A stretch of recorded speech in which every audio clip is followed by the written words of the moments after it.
सभी मित्रों को एक बार फिर से नमस्कार। Welcome back to Aadya Academy once again. कैसे हैं आप लोग?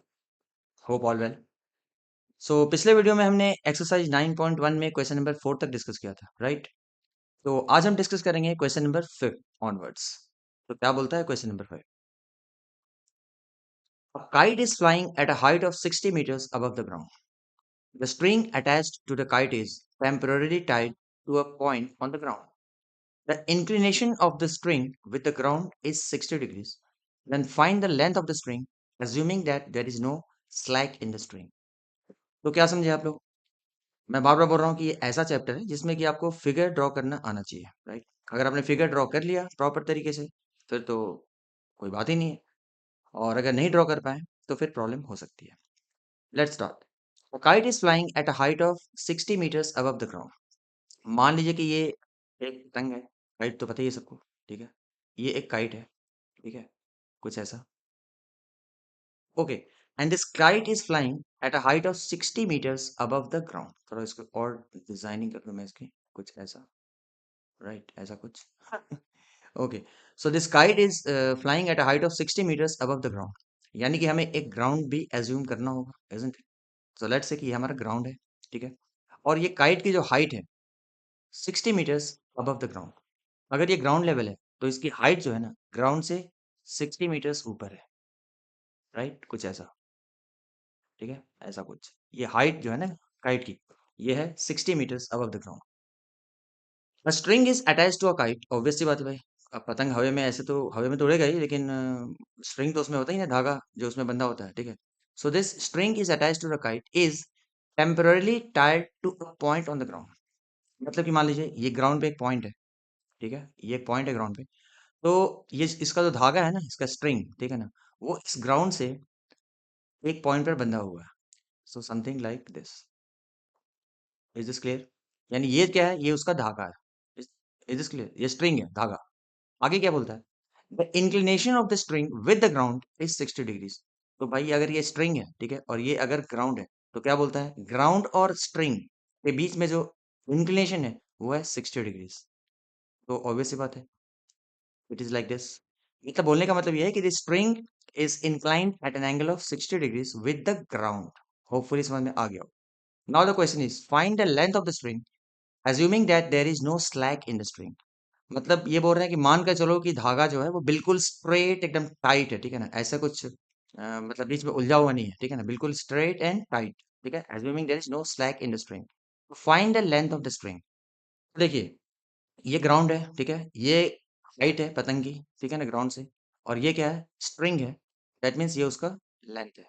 इसलिए देखिए, मैंने आपको इंट्रोडक्टरी वीडियो में ही बताया था कि जब तक कि क्वेश्चन में स्पेसिफाइड ना हो, हम चाहे ऑब्जेक्ट हो या फिर ऑब्जर्वर हो, ठीक है ना? यहाँ पर मान लीजिए ऑब्जर्वर है या फिर फिलहाल यहाँ तो बांधा हुआ है, ठीक है ना? हमें क्या करना है? पॉइंट ऑब्जेक्ट क्रिएट करना है। तो ये काइट को मैं ऐसा ऐसे 3D में ना भी दिखाऊं तो भी कोई मुझे कोई फर्क नहीं पड़ता है, ठीक है ना? मुझे क्या दिखाना है काइट को? एक पॉइंट दिखाना है। अगर मैं सिर्फ एक पॉइंट भी दिखा दूं then also it works for me. Okay. So this point A represents the kite.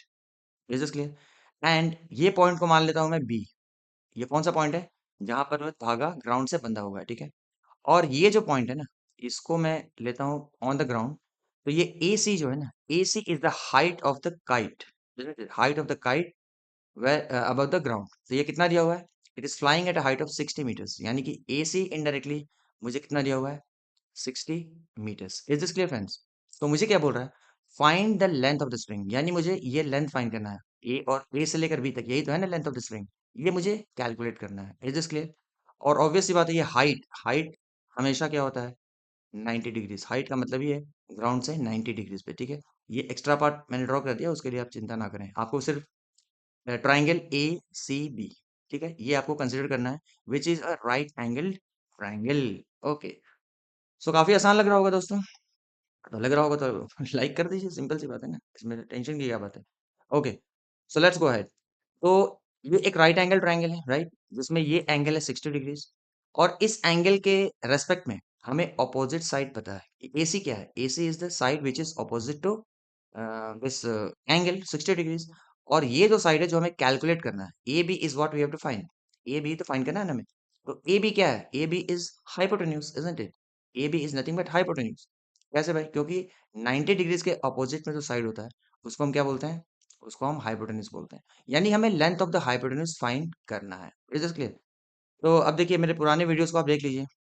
उसमें मैंने दो तरीके बताए हैं शॉर्टकट। एक तो पंडित बद्री प्रसाद हर हर बोले, और दूसरा ओह आह ओ आह। ठीक है, चलो एक बार फिर से कर दे रहा हूँ, अगले क्वेश्चन में नहीं करूंगा। ये क्या है? पंडित बद्री प्रसाद हर हर बोले। एक तो ये तरीका था, यानी P upon H, B upon H and P upon B. और दूसरा तरीका क्या बताया था मैंने? Oh ah oh ah. Oh ah and oh ah. मतलब क्या है इसका? ओह आह ओ आह मतलब ओ ए है ये, ठीक है ना? मतलब ये है कि ये ओह मतलब क्या है ये? This means opposite upon hypotenuse. आह का मतलब क्या है? इसका मतलब है adjacent upon hypotenuse.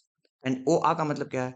Opposite upon adjacent. ठीक है। अब कई स्टूडेंट्स हैं जो अ, इसको जैसा कि ये जो है इस एंगल का रेसिप्रोकल क्या है? ये ऑपोजिट है। तो या तो कई स्टूडेंट इसको ऑपोजिट समझते हैं और कई स्टूडेंट इसको परपेंडिकुलर समझते हैं। ठीक है, तो आप जैसे भी उचित समझें आप कर सकते हैं, इसमें कोई प्रॉब्लम नहीं है।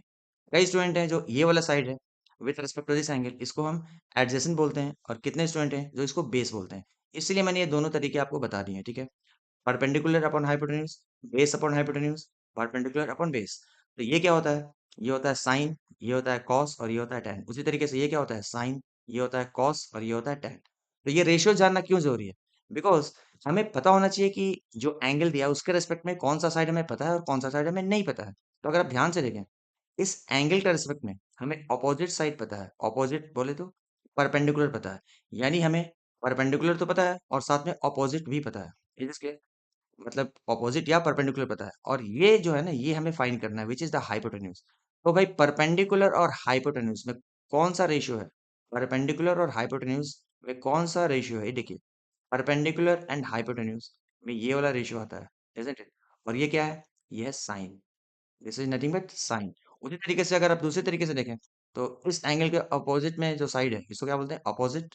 ठीक है, और ये क्या है? हाइपोटेन्यूज। तो आप दूसरा तरीका क्या सोच सकते हैं? अपोजिट और हाइपोटेन्यूज। तो यहाँ देखिए, अपोजिट एंड हाइपोटेन्यूज, तो ये हमें कंसिडर करना है, ये रेशियो। और ये रेशियो होता क्या है भाई? तो ये रेशियो होता है साइन। इज दिस क्लियर और नॉट?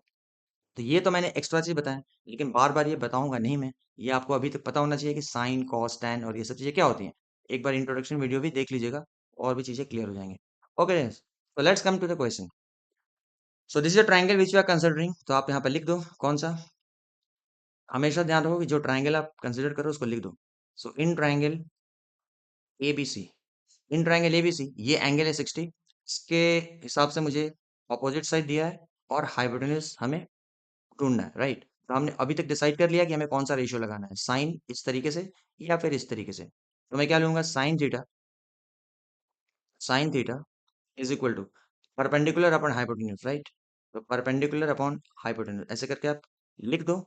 Is this clear? और उसके बाद या फिर आप ऑपोजिट अपॉन हाइपोटेन्यूज भी कर सकते हो, जैसे आपकी मर्जी। अब वैल्यूज को पुट करो।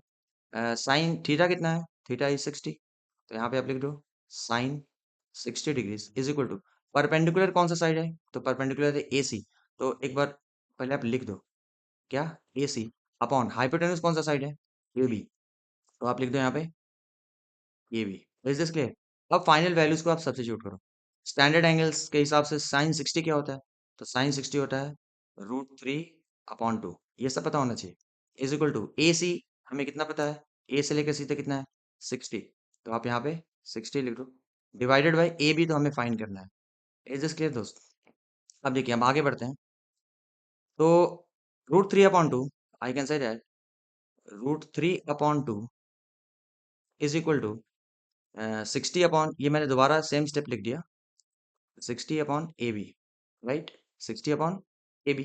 तो अब हमें क्या करना है? क्रॉस मल्टीप्लाई करना है। तो ए बी इंटू √3 क्या हो जाएगा? So it's nothing but √3 A B, √3 A B, right?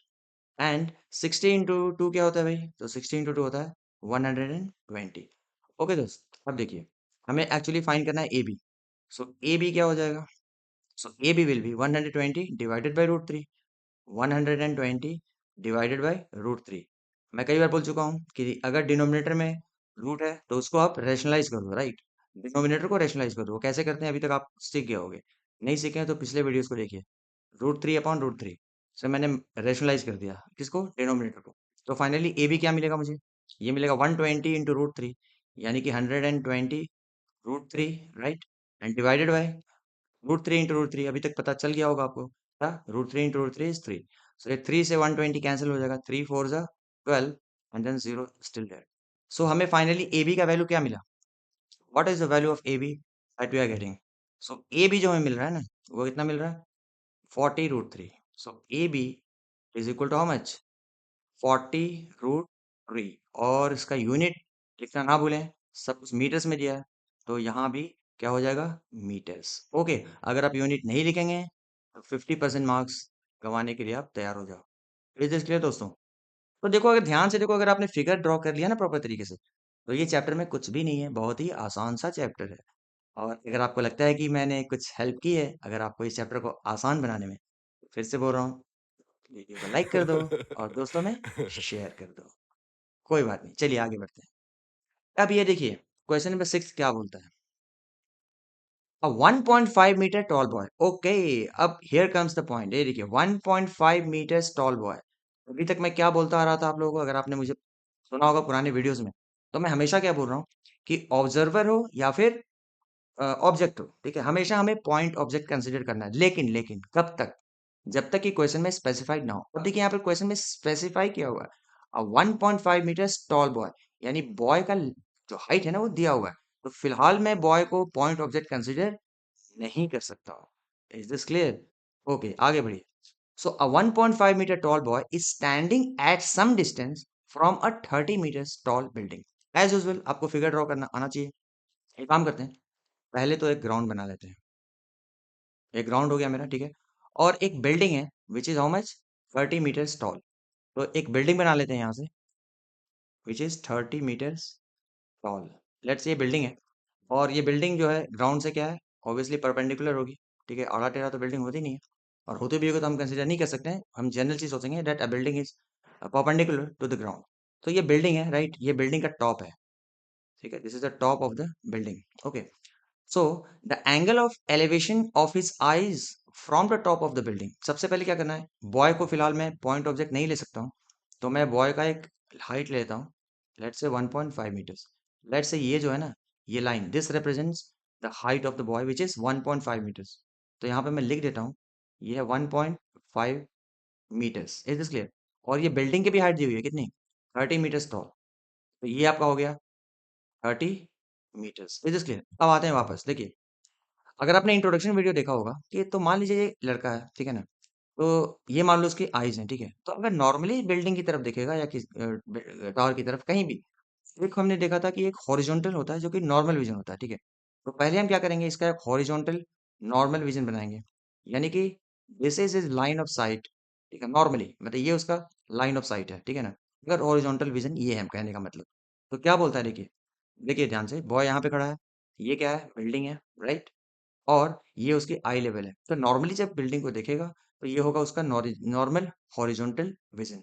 आगे देखिए क्या बोलता है, angle of elevation from his eyes to the top of the building increases from 30 to 60 as he walks towards the building.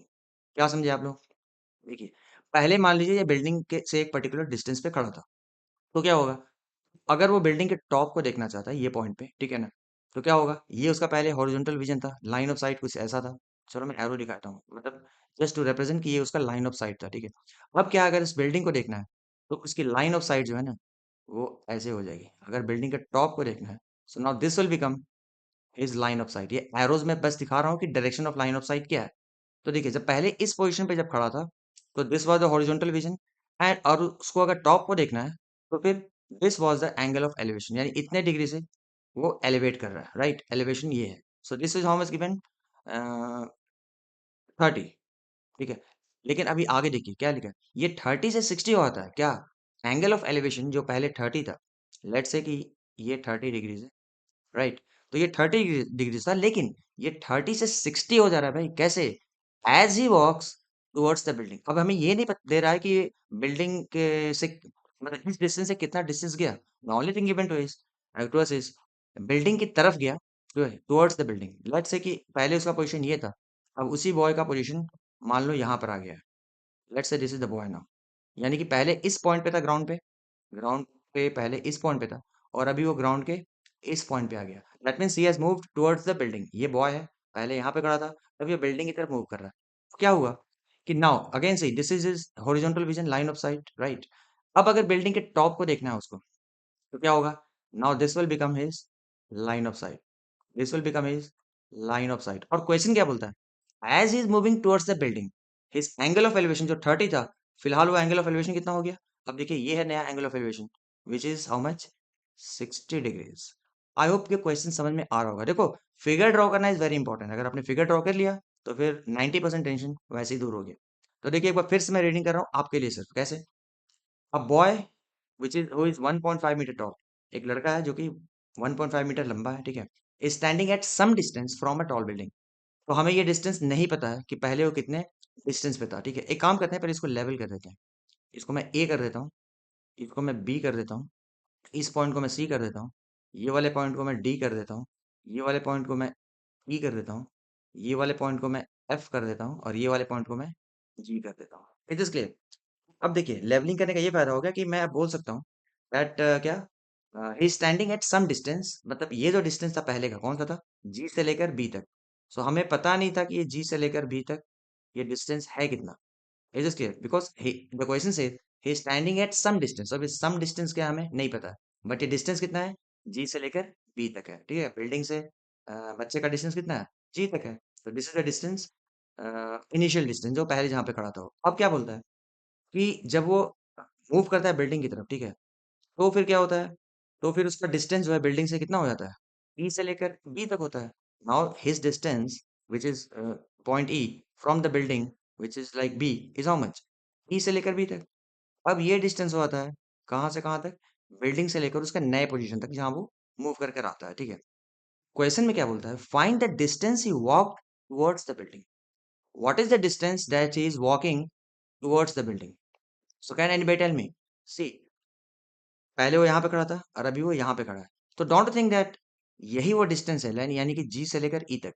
This is the distance that he is walking towards the building. Building की तरफ वो कितना move किया? जी से लेकर ई तक। तो हमसे यही तो पूछ रहा है, find the distance he is walking towards the building. यानी इनडायरेक्टली हमें जी ई फाइंड करना है। I hope the figure is very much clear to all of you. तो अब आगे कैसे बढ़े? देखिए अभी क्या है, ये एक हॉरिजॉन्टल लाइन है और ये भी एक हॉरिजॉन्टल लाइन है, ठीक है ना। तो ये अगर 90 है तो ये भी क्या होने वाला है? ये एंगल भी 90 होने वाला है। I hope this is clear. तो अगर आप ध्यान से देखेंगे हमें दो ट्रायंगल मिल रहे हैं। कौन से? एक तो मिल रहा है A D C, right, which is right angle triangle. और दूसरा ट्रायंगल में कौन सा मिल रहा है? F A C. F A सी ये भी राइट एंगल ट्रायंगल है। देखिए ये बड़ा ट्रायंगल जो है ना, ए से लेकर सी तक, and then F, this is also right angle triangle, right. And this is also right angle triangle which is A C D. तो हमें क्या करना है? दोनों ट्रायंगल्स में एंगल्स दिए हुए हैं 30 एंड 60। तो इसका यूज करके हमें क्या करना होगा पता है? पहले ये बड़े वाले ट्रायंगल में ना एफ सी फाइंड करना होगा। क्या? F C. बिकॉज अगर हमें एफ सी पता चल गया तो एफ सी जो है वही तो इस ये डिस्टेंस है, ओरिजिनल डिस्टेंस जो पहले था, यानी जी बी, ठीक है। उस पर हम क्या करेंगे? ये छोटा वाला ट्रायंगल कंसीडर करेंगे, ठीक है। और उसमें हम क्या करेंगे? ये वाला लाइन फाइंड कर लेंगे, डी सी। और जितना डी सी होगा उतना ही ई बी भी होगा। सो आई होप एक्सप्लेनेशन आपको क्लियर हो गया होगा, ठीक है। इससे पहले कि आप ज्यादा बोर हो जाओ, हम लोग आगे बढ़ते हैं। तो सबसे पहले हम क्या करते हैं? ट्राइंगल एडीसी कंसीडर करते हैं। Always right a triangle which you are considering. तो क्या है? In triangle ADC. सबसे पहले हम एडीसी। अब देखो मैं वो पंडित बद्री प्रसाद एंड ओह आ ओहा मैं नहीं कर रहा हूँ, ठीक है। मैं मान के चल रहा हूँ अभी तक आपको आ गया होगा, समझ में आ गया होगा। तो देखिए ट्राइंगल एडीसी में क्या है? ये एंगल दिया हुआ है, राइट। और ऑपोजिट साइड हमें पता है, यानी परपेंडिकुलर हमें पता है। And we are interested in knowing this side which is DC. तो मैं परपेंडिकुलर अपॉन बेस, ये क्या है? बेस है। परपेंडिकुलर और बेस, परपेंडिकुलर और बेस। तो ये कौन सा रेशियो होता है इसमें? परपेंडिकुलर और बेस में कौन सा रेशियो इन्वॉल्व होता है? तो वो होता है tan। ऑपोजिट अपॉन एडजेसेंट बोलो या परपेंडिकुलर अपॉन बेस बोलो। तो मैं क्या लगाऊंगा? tan 60। tan, पहले tan थीटा लिख दो। tan theta is how much? आप लिख दो यहाँ पर एक नॉर्मल फॉर्मूला जो होता है, परपेंडिकुलर अपॉन बेस लिखो या फिर ऑपोजिट अपॉन एडजेसेंट लिखो। tan 30, sorry tan theta, theta क्या है यहाँ पे? 60 है। तो आप यहाँ पे लिख दो tan 60 is equal to, perpendicular क्या है? एसी है, तो यहाँ पर आप एसी लिख दो, राइट। और बेस कितना है? डीसी है, इससे हमें बीसी मिलने वाला है, राइट। अब देखिए tan 60 मतलब ये स्टैंडर्ड एंगल है, हमेशा बोल रहा हूँ, बार बार आपको बोल रहा हूँ, स्टैंडर्ड एंगल्स के वैल्यूज आपको पता होनी चाहिए। tan 60 क्या होता है भाई, √3 होता है। ओके, सो tan 60 जो है वो AC अपॉन DC है, AC अपॉन DC। लेकिन ये AC तो हमें फिलहाल पता ही नहीं है ना, we don't know what is AC, because ये 30 जो है ना, ये 30 क्या है, बिल्डिंग की हाइट है, जो कि B से लेकर A तक है। तो ये 30 है पूरा A से लेकर B तक, लेकिन हमें तो सिर्फ चाहिए A से लेकर C तक भाई। तो एक चीज बताइए, ये सेम बॉय है, ये हॉरिजॉन्टल लाइन है, ये भी हॉरिजॉन्टल है, तो डोंट थिंक दैट EG अगर 1.5 है, तो C और B जो है ये भी 1.5 ही होने वाला है। आर यू गेटिंग क्या बोल रहा हूँ, ध्यान से समझो। ये एक रेक्टेंगल फॉर्म हो रहा है, राइट? तो अपोजिट साइड्स क्या होते हैं, इक्वल होते हैं। अगर ये 1.5 है, तो ये भी 1.5 ही होने वाला है। तो ये पूरा जो है ए से लेकर बी तक कितना है, ये 30 है। तो फिर ए से लेकर सी तक कितना होगा भाई, पूरा this entire length A to B is 30। तो 30 में से अगर मैं ये सी बी को हटा दूं, तो दैट विल बिकम माई ए सी। तो ए सी की वैल्यू क्या होगी, ए सी जो होगा वो क्या होगा, ए सी इज नथिंग बट, ये मैं लिख रहा हूँ खाली आपको समझाने के लिए, A B minus, A B में से अगर मैं सी बी को माइनस कर दूं, तो मिल जाएगा मुझे A C. Are you getting? तो ए सी क्या मिल जाएगा हमें, A C will be, A B is how much, 30, and C B कितना है, 1.5। तो यहाँ पर आप 1.5 लिख दो। तो हमें ए सी क्या मिला, हमें मिला 30 माइनस 1.5 क्या मिलेगा, 28.5। Please be clear, A C is how much, 28.5। हमें ए सी से मतलब है ना, ए बी से मतलब नहीं है, बिकॉज हम कंसिडर कर रहे हैं triangle A C B, which is a right angle triangle. तो the side involve is A C and not A B. इसलिए हमें पहले ए सी को फाइंड करना पड़ेगा, जो कि हमने डिस्कस कर लिया, कैसे फाइंड करेंगे। Now in place of A see what I will write, I will not right 30, ध्यान रखना इस बात का, I will write 28.5, because A C हमें निकाला 28.5। सो लेट्स कम बैक, ए सी कितना है, 28.5, राइट? और डीसी तो हमें फाइंड करना है, तो यहाँ पर आप डीसी को आप वैसे ही लिख दो। Is this clear? नाउ ये क्या है, √3 का मतलब √3/1। तो अब इसको आप क्या करोगे, क्रॉस मल्टीप्लाई करोगे। √3 इंटू डी सी, यानी कि √3 DC is equal to 28.5 into 1, कितना हो जाएगा, ऑब्वियसली 28.5 होने वाला है। ठीक है, तो डीसी कितना मिलेगा हमें, DC is how much, 28.5 and divided bye √3। अब देखिए क्या है कि इसको फिलहाल हम कैलकुलेट नहीं करने वाले हैं, मतलब सिंप्लीफाई नहीं करने वाले फिलहाल, आप इसको ऐसे ही रहने दो, राइट? क्योंकि देखो हमें फाइनली क्या करना है, डीसी तो फाइंड कर लिया, राइट? उसके बाद हम सी एफ भी फाइंड करने वाले हैं, राइट? और उसको हम माइनस करने वाले हैं to get F D, because ultimately हमें एफ डी या फिर जीई बोलो, बिकॉज जीई जो है वो एफ डी के इक्वल है, ठीक है? वो हमें फाइंड करना है। तो फिलहाल हमें इसको सिंप्लीफाई करने की वैसे कोई जरूरत नहीं है। लेट्स सी आगे अगर जरूरत पड़ी तो हम करेंगे। तो यहाँ पे एक लाइन ड्रॉ करो आप। अब देखिए, अब कौन सा ट्राइंगल हम कंसीडर करेंगे, देखिए हमें डीसी मिल चुका है, DC how much, this much, right? 28.5 upon √3। Now we are interested in knowing F C, F C. तो उसके लिए हम कौन सा ट्राइंगल कंसीडर करेंगे, right angle triangle A C F. तो यहाँ पर आप स्पेसिफाई कर दो, in triangle A C F, A C F. और वापस देखो, ए सी एफ में ये एंगल है जो हम कंसीडर करने वाले हैं, विच इज 30। और इस एंगल के रेस्पेक्ट में हमें ऑपोजिट साइड पता है फिलहाल, क्या, ए सी, विच इज 28.5, ठीक है? और हमें एडजेसेंट साइड नहीं पता है, या फिर यूं बोलो कि इस एंगल के रिस्पेक्ट में हमें परपेंडिकुलर पता है, लेकिन बेस नहीं पता है। अगेन परपेंडिकुलर और बेस में कौन सा रेशियो आता है, तो वो आता है tan। ओके, तो हम क्या लगाएंगे, tan theta is equal to perpendicular upon base, perpendicular upon base, ठीक है? सो यहाँ पर tan थीटा कितना है, तो है 30। तो यहाँ पे आप लिख दो tan 30 is equal to, perpendicular actually है क्या, परपेंडिकुलर जो है वो ए सी है, तो यहाँ पर आप ए सी लिख दो। और अपॉन बेस एक्चुअली है क्या, बेस जो है इस ट्राइंगल में कौन सा है, ऑब्वियसली एफ से लेकर सी तक है, एफ सी। तो यहाँ पर आप एफ सी लिख दो। It is clear? tan 30 क्या होता है, tan 30 होता है 1/√3, and this is equal to, A C हमें पता है कितना, अभी कैलकुलेट किया 28.5। तो वहाँ पे आप लिख दो 28.5, और एफ सी तो हमें फाइंड करनी है, राइट? तो अब वापस क्रॉस मल्टीप्लाई करो, क्या क्रॉस मल्टीप्लाई, तो F C into 1 is going to give me how much, FC is equal to FC into 1 is FC, and this is 28.5 into √3। फिलहाल आप उसको वैसे ही लिख दो, 28.5 √3। Is this clear? तो देखिए हमें DC मिल चुका है, right? DC is what we have got, and we also got what is FC, right? तो इसके हिसाब से देखिए, डी से लेकर सी तक मिल चुका है हमें, डी से लेकर सी तक यहाँ भी मिल चुका है, राइट? और हमें एफ से लेकर सी तक मिल चुका है, यानी कि ये देखिए, ये लेंथ मिल चुका है डी से लेकर सी तक, राइट? और एफ से लेकर सी तक भी मिल चुका है, यानी यहाँ से लेकर यहाँ तक का लेंथ भी हमें मिल चुका है। और हमें फाइन क्या करना है ना, फाइन क्या करना है, the distance which he is walking towards the building. यानी स्टार्टिंग में हमने डिस्कस किया कि G E is the distance that is walking towards the building, and G E is nothing but equal to F D. यानी हमें F D find करना है, are you all getting? F D is what actually we have to find. तो हम क्या करेंगे, इधर ही side में कर देता हूँ, ठीक है, थोड़ा सा इजी करने के लिए। तो एफ डी जो है फाइंड करना है, आई होप समझ में आ रहा होगा। F D is nothing but, ये देखिए, एफ डी मुझे चाहिए अगर, तो क्या करूंगा मैं, एफ सी जो एंटायर लेंथ है, ये पूरे लेंथ से अगर मैं ये लेंथ को माइनस कर दूं, ये पूरे लेंथ से अगर ये लेंथ को मैं कट करूं, तो मुझे ये मिलेगा F D. F D is nothing but F C minus D C. F D is nothing but F C minus D C. समझ में आ रहा है दोस्तों या नहीं? आ रहा है तो फिर जल्दी से लाइक कर दो और फटाफट शेयर करो अपने दोस्तों में। एफ डी क्या हो जाएगा भाई? So F D will be, F C हमने अभी कैलकुलेट किया क्या, 28.5 रूट थ्री। तो आप यहाँ लिख दो 28.5 root three and minus DC कितना मिला है, 28.5 upon root three, 28.5 upon root three. Any problem? अब देखो, हमें क्या करना था ना, एक्चुअली हमें यहाँ पे रेशनलाइज कर लेना चाहिए था स्टार्टिंग में, क्योंकि मैं हमेशा बोल रहा हूँ कि डिनोमिनेटर में क्या है, अ, ये रूट है, ठीक है ना? तो एक काम करता हूँ, मैं यहाँ पे साइड में रफ आपको करके दिखा देता हूँ, लेकिन आप लोग इसी स्टेप के बाद, चलो मैं कर ही देता हूँ। ये देखिए, यहाँ पर हमें क्या करना था कि डीसी को वापस से रेशनलाइज करना था। तो क्या होना चाहिए था एक्चुअली, डीसी जो है वो इक्वल टू कितना होना चाहिए, रेशनलाइज कर रहा हूँ मैं, ठीक है, 28.5 upon root three, right, into numerator को भी रूट थ्री से मल्टीप्लाई करो और डिनोमिनेटर को भी रूट थ्री से मल्टीप्लाई करो, तो ये क्या बन जाएगा।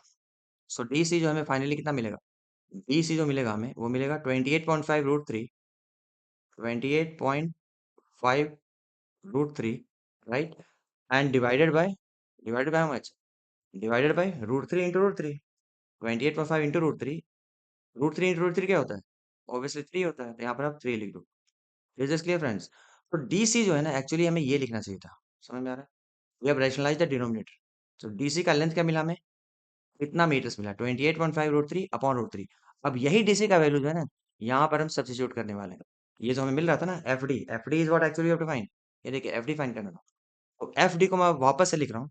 अगर आपने पहले ये चीज कर लिया होता ना, ये चीज, तो फिर आपको ये वाला पार्ट लिखने की जरूरत नहीं है, ठीक है ना? हमने इसको रेशनलाइज करके ये लिखा। नाउ हम इसकी जगह पे 28.5 रूट थ्री की जगह पे क्या लिखने वाले हैं, 28.5 रूट थ्री अपॉन थ्री लिखने वाले हैं। ओके फ्रेंड्स, सो देखिए, एफ डी मुझे क्या मिलेगा, मिलेगा 28.5 root three, 28.5 root three minus, ये वाला चीज लिखेंगे 28.5 root three upon three, 28.5 root three, 28.5 root three upon three. Is this clear? ये मैंने क्यों किया, इसका बेनिफिट ये मिलेगा, F D is equal to, देखिए ये क्या है, ये अपॉन वन है बेसिकली, तो 28.5 रूट थ्री अपॉन वन, और इधर भी 28.5 रूट थ्री अपॉन थ्री, तो ये दोनों टर्म में से मैं 28.5 रूट थ्री कॉमन ले सकता हूँ। आगे करें, ये देखिए, अगर मैंने यहाँ से लिया 28.5 रूट थ्री, ये मैंने कॉमन ले लिया, तो ये वाले टर्म में क्या बचेगा, अपॉन वन, ये इंटू वन अपॉन वन था ना, तो क्या बचेगा हमें, वन ही बचेगा, isn't it? ये वन बचेगा ना। और यहाँ क्या बचेगा, ये वाले टर्म में से ये 28.5 रूट थ्री बाहर आ गया, तो क्या बचेगा, बचेगा one upon three. Clear friends? अब देखिए, एफ डी हमें फाइनली क्या मिलेगा, F D is equal to 28.5 root three, 28.5 root three into, into क्या, ये देखिए एलसीएम ले लीजिए, एलसीएम हो जाएगा थ्री, ये वन का मतलब क्या है, वन अपॉन वन है, तो वन और थ्री का एलसीएम क्या होता है, three. Now this is into three, into three, तो यहाँ आ जाएगा थ्री माइनस, ये क्या है, into one minus one. I hope समझ में आ रहा होगा, इजंट इट? आना भी चाहिए, क्यों नहीं आना चाहिए। सो एफ डी में फाइनली क्या मिला, 28.5 रूट थ्री इंटू, इंटू क्या होगा भाई, ये थ्री माइनस वन क्या होता है, टू होता है, तो यहाँ टू बाई थ्री कर दो। So two by three. Are you all getting क्या हो रहा है? तो फिर आप आगे बढ़ो। ये देखिए, ये क्या है 28.5 रूट 3 इंटू 2/3। तो उसको देखिए, अगर मैं 28.5 को 3 से कैंसिल कर सकता हूँ या नहीं? तो 3 वन जा हो गया, ये क्या हो जाएगा? 3 9 जा 27, राइट? और रिमाइंडर 1 बचा, तो 3 5 जा 15। Is this clear friends? तो ये मिला हमें 9.5। Is this clear? तो फाइनली देखिए हमें एफडी का वैल्यू क्या मिल रहा है? एफडी जो मिल रहा है वो है 9.5 into root three into two. 9.5 into root three into two. तो 9.5 को अगर मैं 2 से मल्टीप्लाई करूँ, क्या मिलेगा? 9 टू जा 18 एंड 0.5 1, तो 18 प्लस 1 19। तो ये हो जाएगा 19। Are you getting? ये 9.5 इंटू टू क्या हो गया? 19 हो गया। और बचा क्या हमारे पास? Root 3 metres. तो ये हमारा हो गया फाइनल आंसर। कैसे? फाइनल आंसर कैसे हो गया? क्योंकि वो पहले था पॉइंट जी पे, जिसको मैं एफ भी कंसिडर कर सकता हूँ, लाइक दिस, इस वे में। फिर वो आया ई पे, राइट?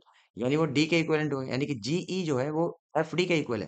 तो मैंने क्या किया, ये एफ सी, ये एंटायर लेंथ जो था उसमें से डीसी को माइनस कर दिया, और हमें क्या मिल गया? F D.